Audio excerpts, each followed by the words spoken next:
Ya, yang penting ada Iya, ini. di freezer mau nggak dia? Nggak marah nggak? Aduh freezer, mati nggak? Iya mati kayaknya.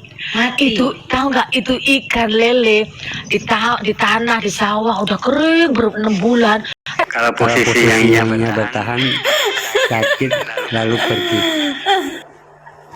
Ditinggal pergi gitu dia Aku pikir ini, aku pikir dia tidak ada di room, apa ada di Komal, padahal dia ada. Kalau saya begini jawaban saya, Kak Yuni, Apa itu? jangan ada rasa memiliki. Kalau tidak mau sakit jangan ada rasa memiliki. Iya, kan begini ya. Kita ini kan Al-Quran kan sudah berikan jawabannya Al-Quran itu. Ya, sesungguhnya apa yang diturunkan daripadamu, anak entah itu harta, entah itu istri, itu cobaan bagi dirimu. Ya. Nah, cobaan bagi dirimu berarti Allah di situ memberikan batasan. Artinya bukan batasan. Memang semua orang menyayangi anaknya, menyayangi istrinya, menyayangi suaminya ya. Tapi jangan sampai artinya kalau memang artinya mungkin mereka pergi atau kayak gimana, jangan sampai berlarut-larut untuk sampai kita ini menyiksa diri kita sendiri ya. Sedihlah, inilah semua merasakan sedih, tapi jangan sampai berlarut-larut ya, berlarut-larut sampai merusak diri kita ini. Makanya orang-orang tua dulu itu kalau ada yang meninggal jangan nangisin. Kenapa?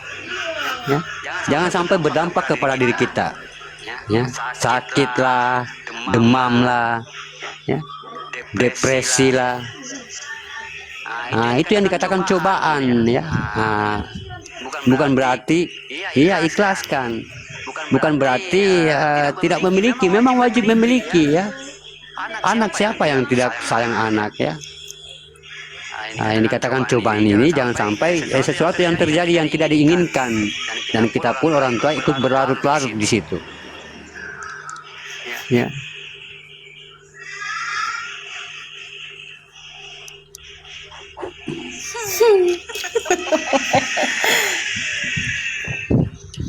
Ini Bayu, maksudnya Bayu ini kayak gimana ini? Jangan. Asmaran mungkin. Bagaimana Kak? Jangan. Ini masalah hati.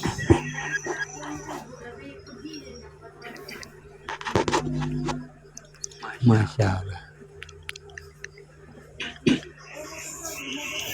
Itu Bang Rental lagi ini ya, lagi apa? Siap, Bang Anda. Masya Allah Pak. Sehat Pak? Alhamdulillah. Masya Allah. Sehat. Insya Allah ya dilancarkan rezekinya. Amin. Amin, Bang Anda. Mbak Yuni itu baru ini. Bukan baru, udah lama. Itu luka lama. Udah lama. Dia itu sakit, itu ditinggal. Jadi sakitnya itu di sini, bukan di sana. Udah lama. Tersembunyi sakitnya nggak luar. Jadi teringat. Tersentuh itu berarti ya. Iya, sakitnya itu di sini. Sampai itu berarti. Itu dicontoh tuh kayak Yuda tuh bucin sama diri sendiri. Lebih parah. Emang asik, tapi tetap anak-anaknya sendiri. Tetap tanyakan saja. Bang Barias naik, Bang Barias. Bang Barias jangan nakal-nakal ya. Kalau ditarik. Siapa yang turun ini? Bang Barias. Yang turun siapa tadi? Tadi sebelumnya itu persediaan di rumahnya, ada tahlilan tetangganya. Iya.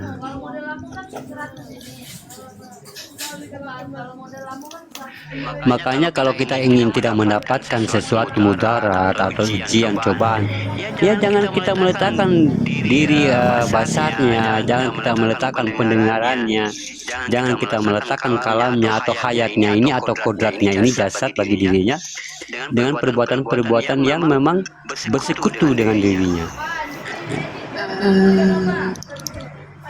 Nah, kita hadirkan kebahagiaan dalam diri kita. Makanya saya bilang sahabat berimannya, kalau kita sudah tidak menghiraukan tentang kehidupan orang lain, ya, tidak iri lagi dengan kehidupan orang lain, ya, semakin kita dekat bagaimana tentang nikmat kebahagiaan tadi.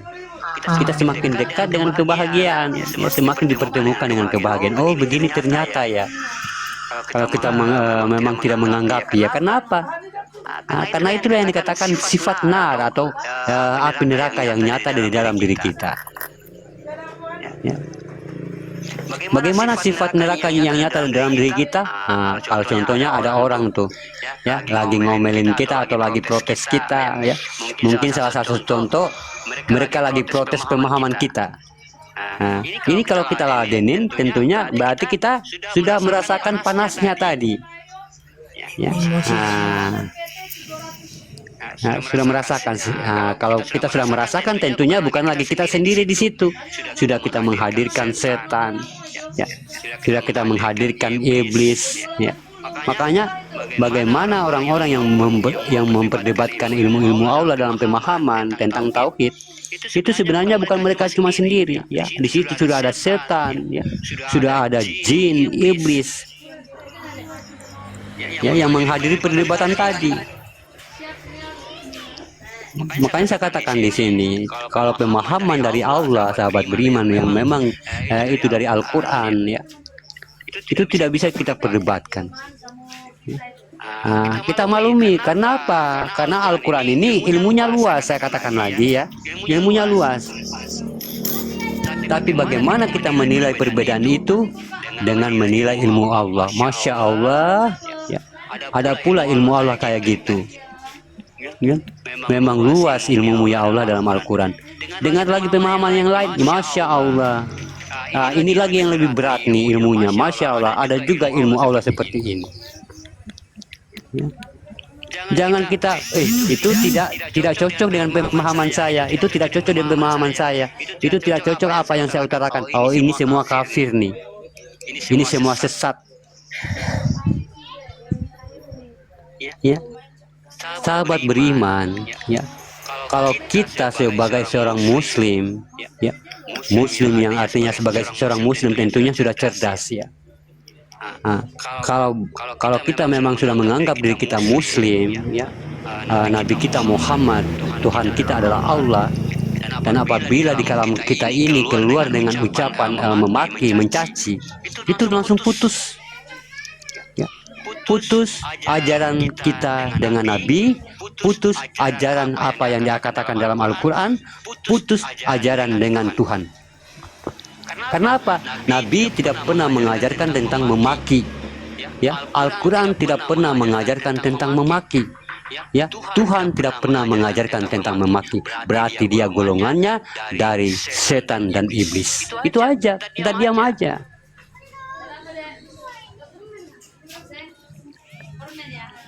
Makanya iblis itu ilmunya tinggi, ya. Dia memerintahkan kita untuk sholat, ya. Sholat, kamu sholat. Tapi bagaimana artinya bagaimana kita sampai di situ merasa lebih rajin, sampai kita menemukan rasa sombong, rasa mulia, rasa suci. Ya, begitupun juga kebaikan, ya. Iblis itu merayu, ya, merayu kamu berbuat baik terus sampai kamu merasa kamu dirimu yang berbuat baik. Kalau kamu sudah merasa dirimu yang berbuat baik, kamu di situ celaka, sahabat beriman. Terjerumus dalam jebakan iblis.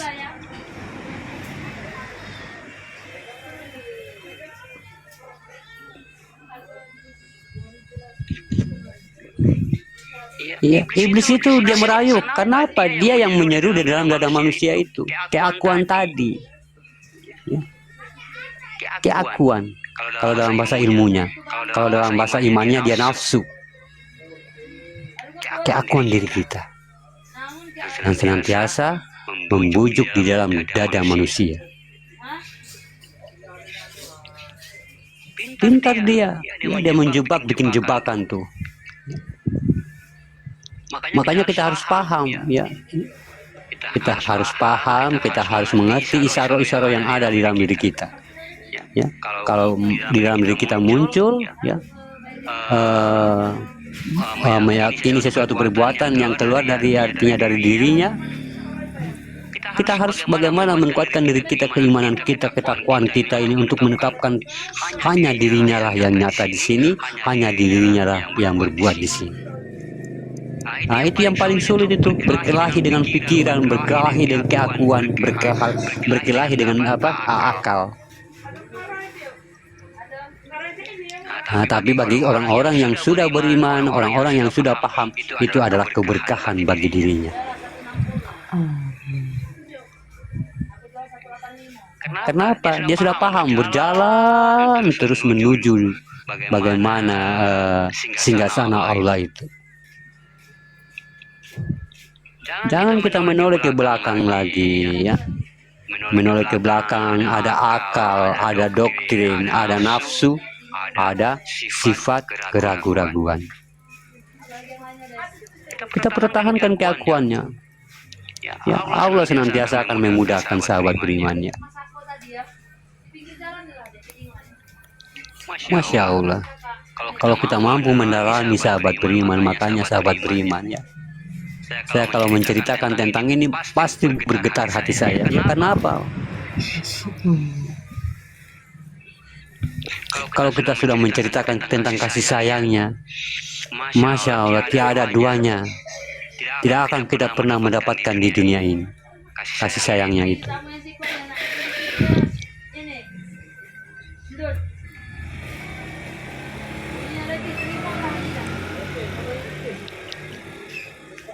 Gak makan ikan sehari aja udah ngerutu, ya. Puas diberikan enggak makan 1 hari aja udah ngerutu, ya. Diberikan 1 hari aja kesempatan gak megang uang udah ngerutu.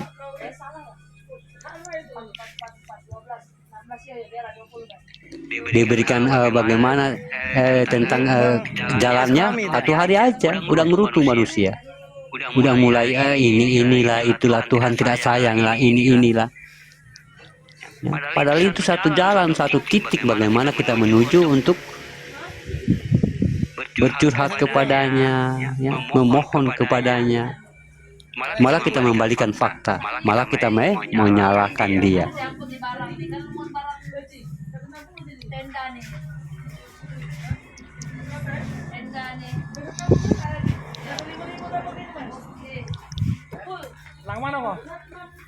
Ini mau makan apa ini? Udah nggak ada uang.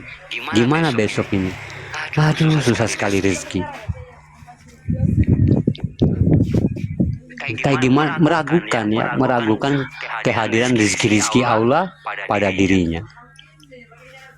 Makanya dalam Al-Quran itu tidak pernah membahas tentang materi. Ya, Al-Quran itu tidak membahas tentang uang. Ya, kenapa? Ya. Bagaimana tentang materi, tentang uang itu? Artinya bagi diri manusia itu masing-masing sebenarnya gampang mendapatkan. Seperti yang saya katakan tadi, yang saya tulis di VT saya. Ada seorang murid ingin belajar kepada seorang mursyid. Ini kejadiannya. Ini bukan cerita-cerita dongeng atau kejadian yang nyata. Dia berguru kepada satu orang mursyid, ya, kepada orang mursyidnya. Memang mursyid itu dia tidak artinya tidak terlalu kelihatan di kampung itu. Dia memang tidak nampak sebagai seorang mursyid. Ya, cuma laki-laki ini paham, ya, paham dengan hanya cukup dengan memandang sikapnya. Ya. Makanya saya katakan, ya, di VT saya, bukan orang yang banyak memahamkan tentang Tuhan. Ya.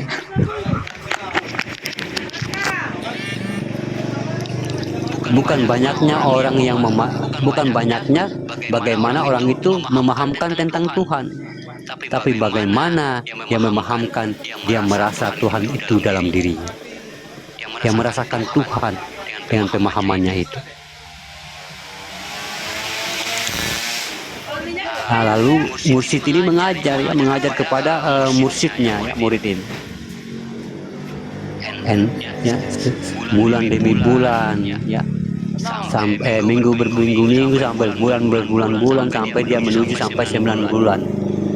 9 bulan, sahabat beriman. Berarti dia memang dia memang gigih, ya, keinginannya memang ingin bertemu kepada Allah. 9 bulan, Masya Allah. Itu termasuk waktu yang singkat, ya, bagi orang-orang yang belajar 9 bulan. Makanya kalau orang sudah niat, sahabat beriman, ingin belajar, ya akan dimudahkan oleh Allah.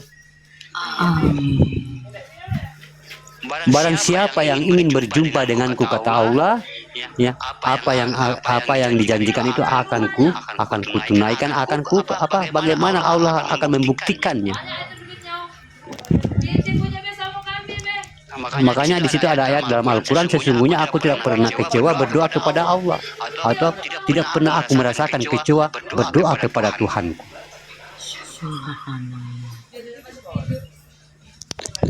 Nah, setelah 9 bulan, sahabat beriman, ini seorang mursyid dia menguji, ya. Seorang mursyid dia menguji muridnya. Ya, sebelum kamu pulang, kamu tentunya sholat sunnah dulu, 2 rakaat. Oh iya guru. Nah, dia menguji tentang munajat yang apa dalam dirinya. Apakah dia sudah mampu kun fayakun dengan cukup hatinya yang ngomong. Dengan hatinya, apakah dia sudah boleh kun fayakun, ya, artinya terjadi kun fayakun dari cukup bicara hatinya. Dengan menguji dengan sholat sholat sunnah tadi, ya, tentunya dia harus berwudu. Makanya dia pergi di perigi nimba air, ya. Nimba air itu setiap air naik ini emas, ya. Ya, setiap dia naik air ini artinya berbentuk biji-bijian emas.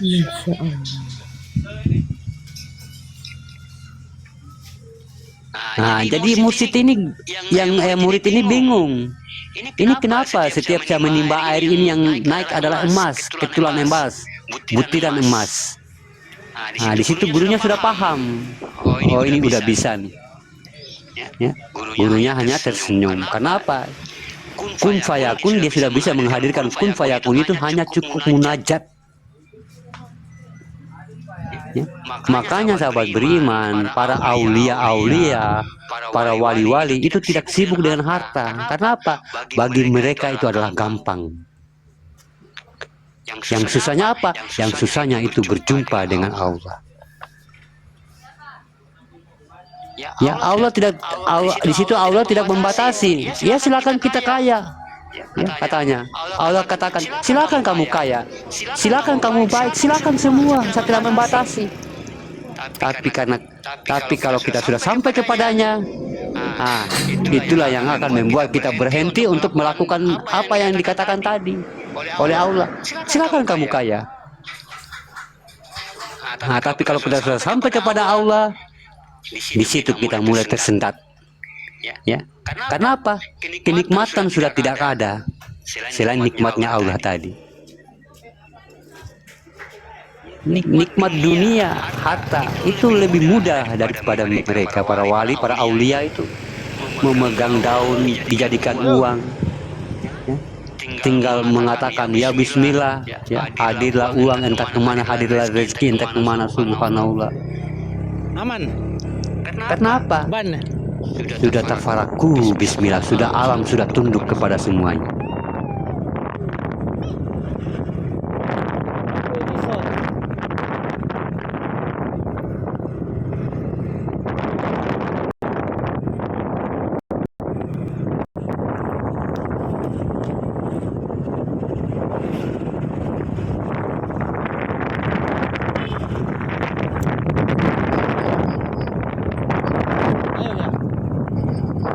Siapa sih Nayun? Oh ya. Subhanallah. Ya, dengan munajatnya, dia munculkan munajatnya dalam diri itu, ya, langsung mursyid ini bilang, guru ini bilang, coba kamu niatkan hatimu itu yang naik adalah air. Nah, lalu bagaimana si murid ini dia bermunajat di dalam dirinya, ya, yang aku maksud adalah air ya Allah. Dia naik air. Nah, tapi bukan berarti kita harus mengatur kun fayakunnya. Makanya para nabi-nabi itu, para wali-wali itu mudah saja kaya ya. Mereka itu mudah saja untuk kaya, tapi tidak mempermainkan kun fayakunnya Allah. Ya. Nah, bagaimana hanya dengan kehendak dirinya Allah itu sendiri, tidak mempermainkan kun fayakunnya. Ya. Nah, dengan apa? Nah, artinya dengan kesombongan, ya. Nah, dengan kesombongan, dengan memamerkan, dengan mengakui, dengan pokoknya, ya. Mereka bagaimana hanya menghadirkan kun fayakunnya Allah tadi, ya. Kalau Allah sudah bikin begitu mereka, ya begitu sudah hidupnya. Ya. Kalau Allah kalau Allah ini memberikan jalan yang begitu, yang sederhana, kehidupannya ya sederhana itu kayak gitu aja. Nah, kenapa mereka artinya tidak mengatur kun fayakun? Kalau mereka membutuhkan uang ya gampang saja, membutuhkan uang gampang saja, tapi tidak mengatur. Ya. Mereka tidak mengatur kehidupan mereka.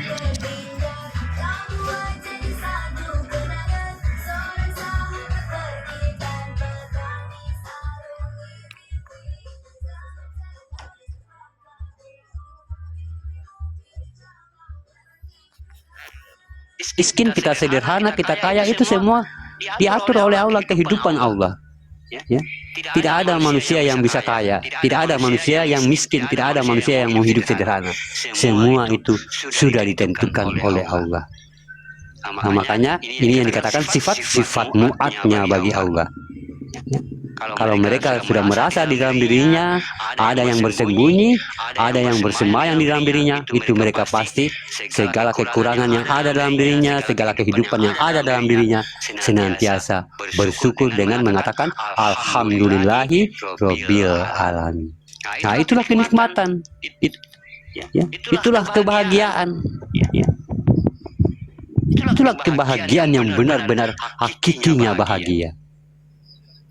Makanya kebahagiaan itu bukan berarti dia berbentuk harta dan benda. Ya. Karena apa? Belum tentu orang yang memiliki harta merasa tenang. Tapi ketenangan pasti dirasakan dalam jiwa kita masing-masing. Karena apa? Jiwa adalah energi ilah sebenar-benarnya. Artinya sebenar-benar energinya. Contohnya tadi yang saya berikan bahasa kiasan. Kalau orang lagi marah kepada kita, ya tidak usah kita anggap. Nah, itu kebahagiaan, langsung muncul bahagia tuh. Ya. Tapi kalau kamu menganggapi, akan muncul di situ azab api neraka. Ya, coba kita belajar untuk menghindar. Coba kita belajar. Ya, karena apa? Saya sudah katakan, kita mengalah itu bukan berarti kita kalah. Ya. Nah, kita mengalah itu bagaimana kita menghindar yang bukan selevel dengan kita. Allah udah tahu, Allah tidak tidur. Dia menghindar karena tidak selevel, gitu ya. Tidak selevel dengan apa yang yang di depannya ini. Ya, bukan selevel kodratnya, selevel bagaimana tentang bicaranya, tentang adabnya, ya, tentang perilakunya. Makanya dikatakan orang yang lari dari perdebatan adalah orang-orang yang bijak.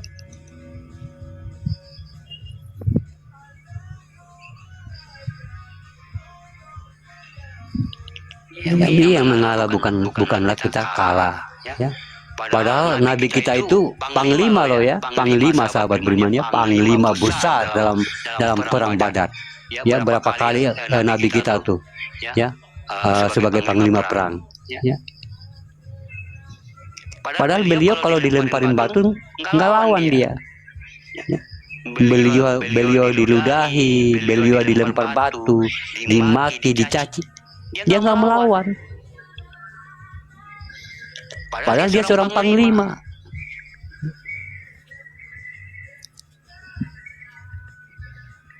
Begitulah bagaimana niat beliau itu diutus di dunia.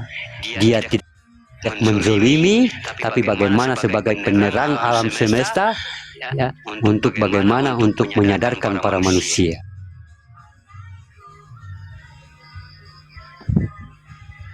Ya, alam semesta itu kita semua tuh, alam semesta tuh. Ya. Jangan kita memandang kepada alam semesta langit dan bumi. Mereka ini diadakan karena kita. Kita memandang alam semesta itu kepada seluruh manusia. Itu alam semesta.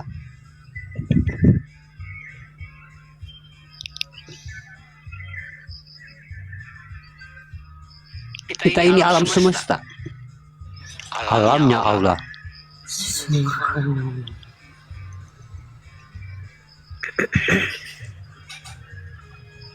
Makanya dikatakan Allahumma, ya. Alam ibadah, alamnya Allah.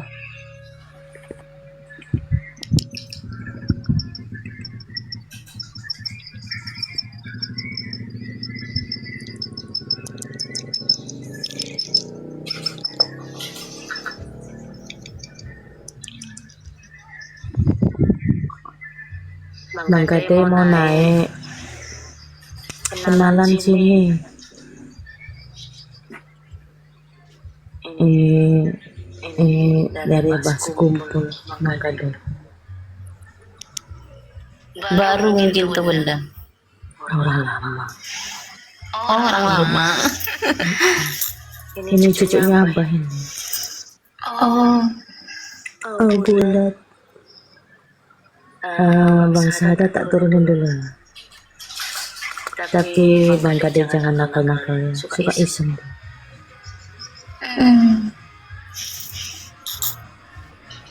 Lanjut Pak Guru. Ya, mungkin ada yang Waalaikumsalam warahmatullahi wabarakatuh.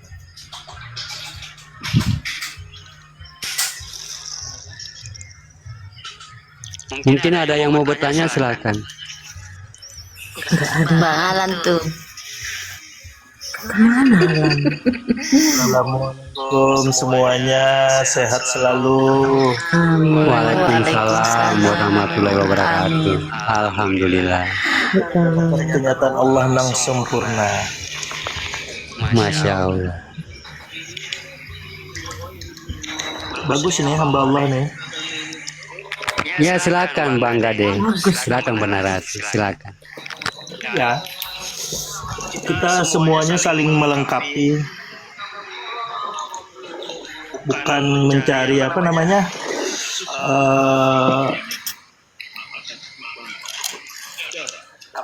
menjatuhkan, Yang paling benar. Oh. apalagi mencari yang benar atau merasa benar. Terus hamba Allah, saya nyimak nih. Silakan Bang Hamba Allah. Bang Kade. Silakan. Bang Kade. Mungkin ada, ya mungkin ada yang mau bertanya, silakan. Mungkin yang di bawah sahabat-sahabat kita, mungkin yang ada yang mau bertanya, silakan. Atau yang ada yang mau bernarasi di sini, silakan. Ya.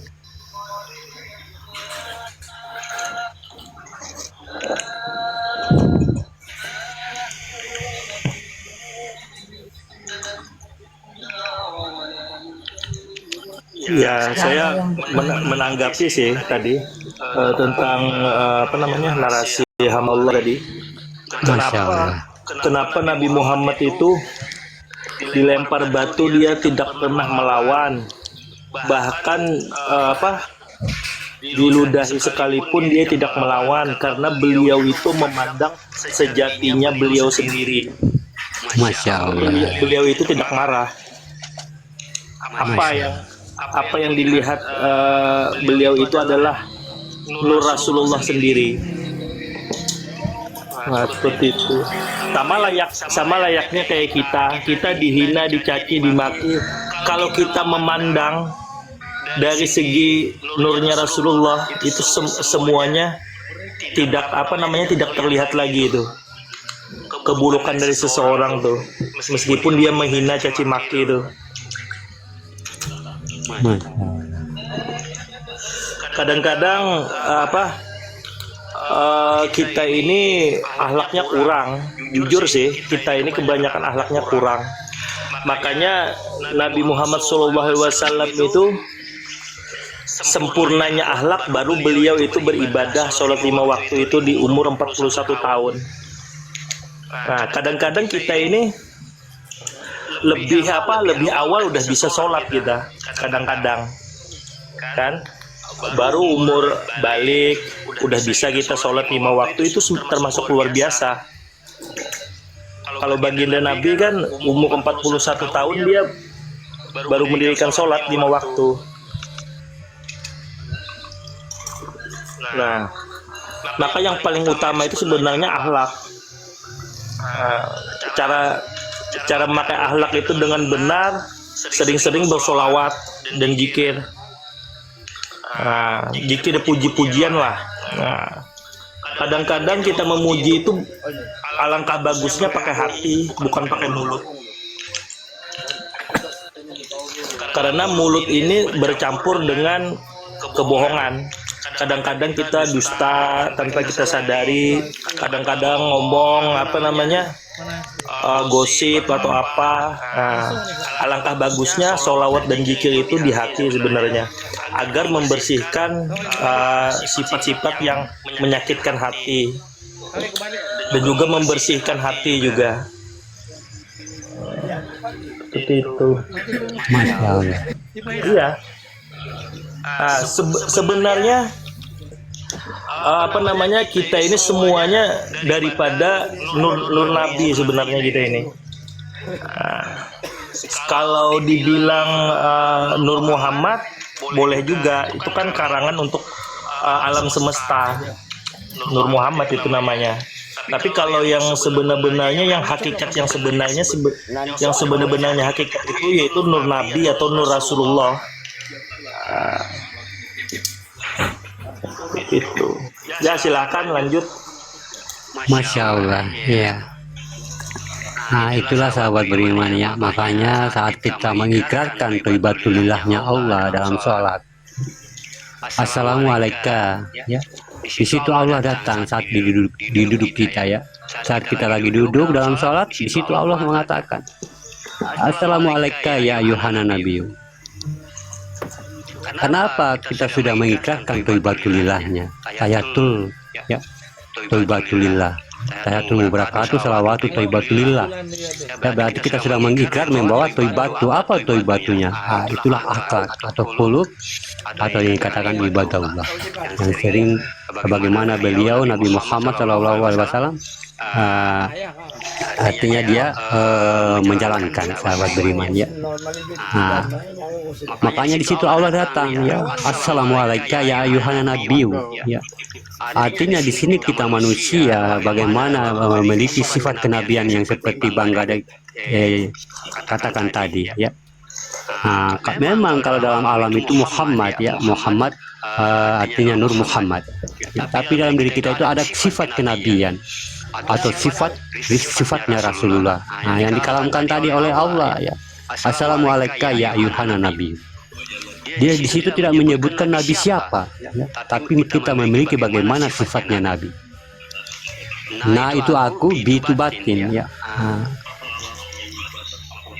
Begitulah sahabat beriman ya.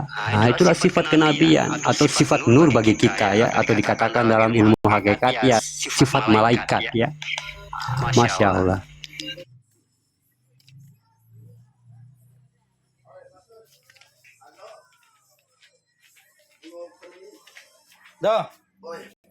Itu bukan berarti kita tentunya akhlak kepada ini ya orang lain, tapi bagaimana kita berakhlak kepada Allah. Kalau kita sudah mampu berakhlak kepada Allah, mampulah juga kita berakhlak kepada manusia. Sudah sampai itu akhlak kita kepada Allah tuh, atau yang dikatakan diri sifat Nabi tadi. Ya, bukan berarti saya menyatakan saya Nabi ya, diri sifat Nabi. Iya, panah itu,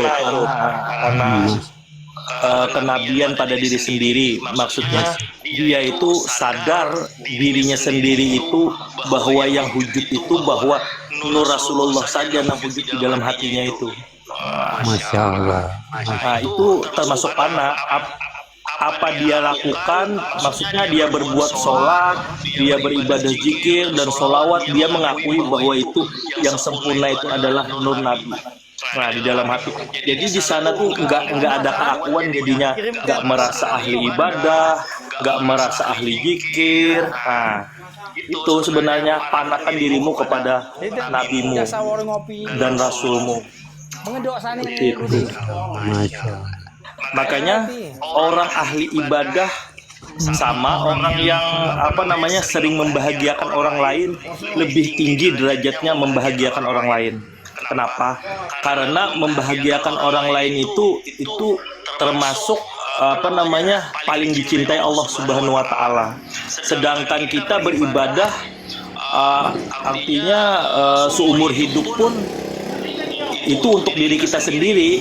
Nah, sedangkan membahagiakan, membuat alam semesta terang, artinya membuat alam semesta terang itu apa yang kita lihat, kita selalu bersolawat dengan pandangan tadi. Nah, ketika kita memandang ulama tadi, yang kita pandang bukan wujud yang nyatanya, tapi wujud yang di dalam hati, yang kolbu orang tersebut kita pandang. Yang bertajalli. Nah, wujud Nabi itu yang kita lihat. Seperti itu.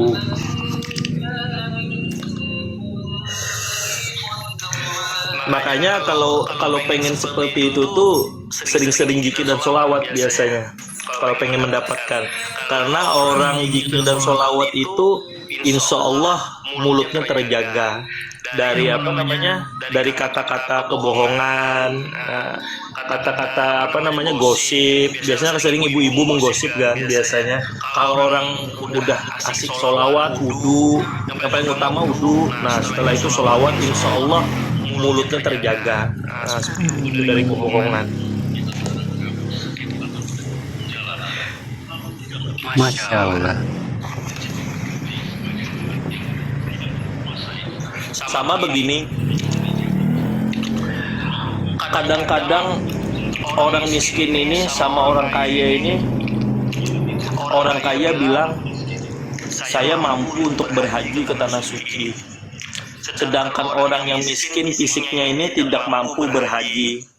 Nah, padahal yang haji itu sebenarnya yang paling utama dulu hati kita, sebenarnya yang haji dulu, bukan fisik kita. Makanya Allah Ta'ala itu maha adil. Nah, ketika orang bisa haji ke sana, itu belum sempurna lagi. Kenapa jadi belum sempurna? Karena hatinya belum berhaji. Nah, haji ini ada dua sebenarnya, haji syariat dan haji hakikat. Haji hakikat itulah yang paling utama. Nah, baru berjalanlah haji syariat. Seperti itu. Nah, artinya apa? Kalau orang tidak mengerti haji yang sebenarnya, maka kita itu sholatnya itu seperti menyembah batu, seperti menyembah nama, seperti menyembah tembok. Itu kalau orang nggak paham. Kalau haji yang sebenarnya itu, Ka'bah itu adalah hati kita sendiri. Nah, terus Madinahnya itu, nah itu rasa di dalam diri kita. Nah, jadi Madinah itu rasa kita, nah Mekah itu hati kita. Ketika kita bisa melakukan kebaikan di dalam hati kita, nah itulah Mekah yang sesungguhnya. Hati kita bersih, hati kita selalu melakukan kebaikan. Nah, itu haji sebenarnya. Tapi di dalam hakikat yang lembut. Kadang-kadang orang nggak berpikir dia itu keluar rumah itu niatnya itu nggak ibadah. Kalau orang ibadah niatnya itu seolah-olah dia itu keliling. Artinya keluar rumah tadi seolah-olah dirinya itu tawaf sebenarnya. Pada hakikat artinya melakukan kegiatan sehari-hari dengan penuh kebaikan. Nah, itu yang paling utama. Itu haji yang paling utama itu sebenarnya. Masya Allah. Setelah sempurna dan dan memakai dia di lingkungan dia, nah barulah terlaksana haji yang sebenarnya. Artinya yang disaksikan seluruh seluruh pejohiran. Nah itu, baru makbul itu hajinya. Jadi miskin dan kaya itu semuanya bisa berhaji. Yang penting dia niat belajar dan tahu ilmunya. Seperti itu. Jadi kita sholat itu artinya kesadaran diri kita yang sebenarnya, artinya bahwa yang beribadah sebenarnya yang wujud ini ya Rasulullah sebenarnya, dari kulit, bulu urat, dari ujung kaki sampai ujung rambut. Yang sholat itu panakan dirimu kepada Rasulullah. Terus yang di dalamnya lagi, artinya di dalamnya lagi tuh karena Rasulullah inilah. Lalu Allah Ta'ala itu, ini panjang lagi sebenarnya kalau kita naikkan ke atas ini. Tapi saya cerita cuma cukup di Rasulullah itu aja, itu udah luar biasa. Artinya yang beribadah ini dirimu, akuilah di dalam hatimu ini Rasulullah gitu. Yang sholat ini bukan dirimu. Seandainya dirimu pun mengaku sholat, maka celakalah hidupmu selama-lamanya. Jadi hati-hati nih, bahwa orang mengaku sholat ini bahaya. Biar ahli ibadah sekalipun, kalau dia mengaku itu sia-sia. Nah, seperti itu. Ya, silahkan lanjut. Ya, Masya Allah. Ya, begitupun juga Nabi Muhammad, ya, Nabi Muhammad kita Shallallahu Alaihi Wasallam bersabda, ya, sesungguhnya sholatlah engkau seperti engkau melihat aku sholat. Nah, makanya pemahaman ini kalau kita nggak paham apa yang dikatakan Nabi kita akan bingung karena beliau sudah wafat, ya. Tapi bagaimana dalam bahasa beliau ini ada makna yang tersembunyi. Dan seperti sudah diutarakan oleh Bang Gadai tadi. Kalau kita masih melihat diri kita yang sholat di situ, ya, dan tidak kita melihat dan tidak kita menyaksikan diri Muhammad di dalam diri kita yang khusyuk dalam sholat itu, ya celakalah orang-orang yang lalai dalam sholatnya. Makanya dalam sabda-sabda itu apa perilaku Rasulullah itu sebenarnya artinya memiliki nilai-nilai hakikat bagi orang-orang yang mau berpikir. Dari segi namanya saja sudah hakikat Muhammad, ya, mim ha mim dal. Ya. Kalau rutinitas beliau ini kan sunnahnya, ya, itu akidah, ya, akidah bagi kita, iman bagi kita. Tapi kalau tentang kolbu, ya, apa yang dikatakan Bang Kadai tadi, ya, ini sudah menyangkut tentang kolbu, ya, artinya sifat kenabian bagi diri kita atau sifat Rasulullah. Makanya dikatakan dalam Al-Quran, ya sesungguhnya dalam diri Rasulullah itu ada suri-suri tauladan, ya, bagi kamu untuk mendapatkan rahmatan fil alamin. Itulah yang dimaksud sahabat beriman, ya. Kalau tentang ya silakan. Benar itu. Maka kalau kita naikkan lagi, maka tidak ada lagi Muhammad di sana. Karena kalau naik ke atas lagi, bahwa yang sebenar-benarnya sejati itu cuma Allah yang sempurna. Artinya alif berdiri, rukulah, duduklah, sujud ha. Jadi itu Allah tanpa kita sadari. Itu kalau kesempurnaan kalau kita ngelihat, artinya tidak dibuat-buat itu. Kalau kita berkaji berkaji huruf alif lam lam ha jadinya. Itu kalau kita memandang kesempurnaan, karena kesempurnaan itu yang dilihat itu wahdatul suhud dan wahdatul wujud. Artinya wahdatul wujud dan wahdatul suhud itu tidak bisa lagi dicerna dengan nur lagi. Memandang kepada yang satu. Satu itu dari sudut pandangan yang wujud, artinya pandangan pada johir. Terus satu wujud pandangan dari batin. Itu ada wahdatul wujud dan wahdatul suhud. Silakan lanjut. Masya Allah. Lagi makan kerupuk Gade.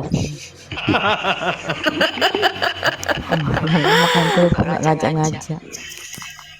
Kenapa di privat Bang Gade nanyanya? Ah, Biar nggak diculik. Biar nggak diculik. nggak apa-apa. Jadi begini, kalau orang sering panah dengan Allah Subhanahu wa taala, artinya panah itu bukan mengesahkan Allah taala. Allah taala itu memang sudah esa dia.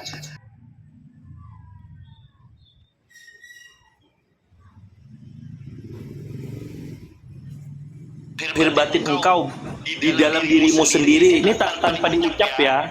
Artinya ketika engkau ngambil gelas, sebutlah, bukan disebut lagi. Kalau disebutkan, contohnya saya ngambil jam ini, Sallallahu Alaihi Muhammad misalkan. Nah, ini kan masih disebut. Sedangkan yang sebenar-benarnya yang sejati itu tidak disebut lagi, tapi dia Allahnya sendiri yang menyebut. Nah, artinya itu di dalam kolbu yang yang sangat lembut, yang sangat halus. Contoh, kita ngambil makan, hanya Allah yang sempurna pada wujud tersebut, tapi tidak disebut lagi. Cuma di dalam hati kita yang tersebut sendiri. Bahkan itu bukan kita lagi yang menyebut. Nah, di situ hilanglah keakuan, artinya panah yang sebenarnya. Ketika kita mandi, Allah yang sempurna. Ketika kita minum, Allah yang maha sempurna. Jadi Allah yang maha sempurna itu dia tidak bisa dibayangkan lagi. Artinya tidak tertulis lagi. Nah, itu Allah yang sebenarnya. Tapi nur Allah yang sebenar-benarnya itu ya wujud seluruh alam ini. Ini nur Allah yang sempurna ini. Nah, nurnya, sedangkan Allah yang sempurna itu dia tidak bisa lagi terucap. Nah, yaitu letaknya di diri kita sendiri, yang tidak bisa lagi disebut. Nah, seperti itu. Maka ketika orang sudah asik, dia lebih banyak diam. Arti diam itu dia memandang itu sudah suhud. Artinya hati dia pun juga suhud. Dia tidak berucap, tapi yang berucap itu yang hak. Arti yang hak itu Allah sendiri yang mengucap, Allah yang sendiri yang menyatakan dirinya. Nah, itu yang benar. Jadi kita tidak lagi menyebutnya ketika kita ngambil sesuatu, ketika kita ngelihat sesuatu, kita itu cuma menyaksikan, dan mendengarkan seperti itu. Kalau udah kebiasaan itu ya lumayan bagus. Ya, silakan lanjut. Masya Allah. Ya. Nah, inilah yang dimaksud Bang Gadai tentang kalam Bismillah ya. Kalau dalam kajian Bismillah, bagaimana alif ini lenyap dalam huruf ba, menuju mila diperantarakan huruf mane dan masarahim. Makanya kalau kita manusia sahabat beriman, ya memang artinya kita menyebut dengan nama Allah. Menyebut dengan bagaimana? Makan bismillah, tidur bismillah, mengerjakan bismillah, semua bismillah. Nah, padahal hakikatnya bismillah itu bagaimana Allah ini maujud dalam diri kita. Nah, kalau kita mengatakan artinya kita menempatkan bismillah ini tanpa tahu makomnya, nah ini sama halnya kita mengatur-ngatur Allah. Ya, makan bismillah, tidur bismillah. Nah, tapi sesungguhnya yang hidup itu adalah Allah. Ya, kalau kita sudah mampu menempatkan bismillah ini, sesungguhnya hanyalah Allah yang maha hidup di situ, yang maha gerak atau fi'il atau af'al bagi manusia. Kalalah bagi dirinya mengatakan bismillah saat dia tidur, saat dia makan. Karena apa? Yang nyata di situ hanyalah Allah. Tapi kalau kita tidak tahu makomnya bismillah, ya sama halnya kita menempatkan macam kita kerja, sama halnya kita bagaimana kita mengatur-ngatur Allah. Kita hanya mengkalamkan, ya, hanya mengkalamkan bismillah, tapi kita tidak menetapkan keakuan Allah itu dalam diri kita, yang sebenarnya yang berbuat adalah Allah itu sendiri. Masya Allah. Benar itu. Makanya Al-Quran itu kalau diperkecil jadi Yasin. Terus kalau diperkecil lagi jadi Al-Fatihah. Diperkecil lagi jadi alif. Diperkecil lagi jadi titik dia. Diperkecil lagi, nah itu jadi yang sebenarnya. Nah, seperti itu. Makanya tidak disebut lagi. Nah, karena sejatinya yang paling dalam tingkat tinggi itu dia nggak itu lagi, nggak menyebut lagi, tapi dia menyaksikan dan menyatakan dirinya sendiri. Nah, seperti itu. Yaitu makam kosong tadi.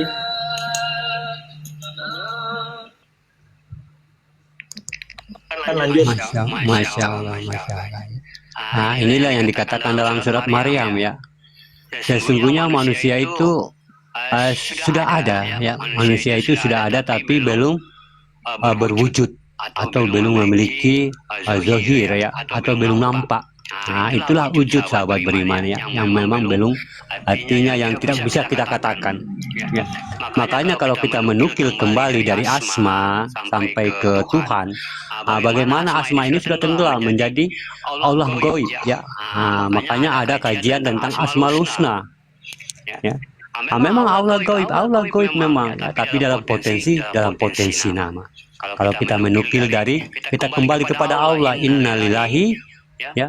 Innalillahi bagaimana alif lenyap dalam huruf alif atau kembali kepada alif. Allah adalah potensi adab. Artinya bagaimana dia di situ hanya asma ya, alif lam lam ha. Allah sengaja menurunkan alif lam lam hanya untuk memudahkan kita untuk menemu wujudnya. Makanya dikatakan Asmaul Husna. Ya. Nah, kalau kita menukil dari kembali kepada wujudnya yang semata, wujudnya yang kosong tadi, memang dia tidak akan tidak akan lagi kita mampu ucapkan ya, atau kita gapai dengan akal dan pikiran. Ya, Allah sudah lebur, artinya Allah sudah tenggelam goib ya, menuju bagaimana tentang ilah ya, tentang Tuhan. Lebur artinya lebur lagi sampai ke dalam, sampai dikatakan wujud ya. Wujud itu adalah bagaimana kita memandang, artinya kita memandang dengan rasa tadi, atau kita katakan memandang secara basiro atau menutup mata. Wujud itu ada ya, wujud itu memang kosong tapi ada ya, wujud itu artinya ada. Pas kita memandang dengan menutup mata, sesungguhnya rasa ini artinya hanya kita merasakan. Saat kita ainul basiru membuka mata, di situ kita sudah memandang yang ada tadi. Makanya dikatakan wajibul wujud ya, ada dalam ketiadaan ya, ada dalam ketiadaan ini ya. Bagaimana mana yang tiada dan mana yang ketiadaan dan mana yang ada. Itulah yang ketiadaan tadi, sesungguhnya dia ada. Ini yang dikatakan wujud ya. Kalau dia sudah nampak di situ yang sebenarnya dia, di situ tidak bisa lagi kita menggapai dengan pikiran ya. Karena apa? Memang tidak bisa digapai oleh, tidak bisa menggapainya dengan akal dan pikiran ya. Karena sudah duduk di keakuannya, atau dikatakan hu tadi ya. Makanya Asmaul Husna itu 100 ya, disembunyikan 1. Ini hanya ini yang itu, bagaimana hanya keakuan dirinya sendiri, yang melihat Allah, yang memandang Allah, hanya keakuan dirinya sendiri ya. Makanya yang dikatakan Bang Gadai tadi, sawahannya kita melihat jam tangan atau makan ya, udah nggak ada lagi kalam atau kita meminta makan ya. Dengan bagaimana hanya kita cukup dengan gerakan, tentunya berarti asma tadi, Allah tadi, asma Allah.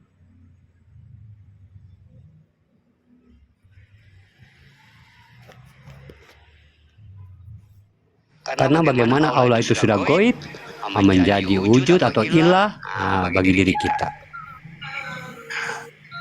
Jadi wujud itu ada ya, ada dalam ketiadaan, ada dalam ketiadaan. Ketiadaan itu sesungguhnya dia ada. Yang ada inilah dia nih, sebagai perjalanan keinsanan dirinya di atas dunia ini.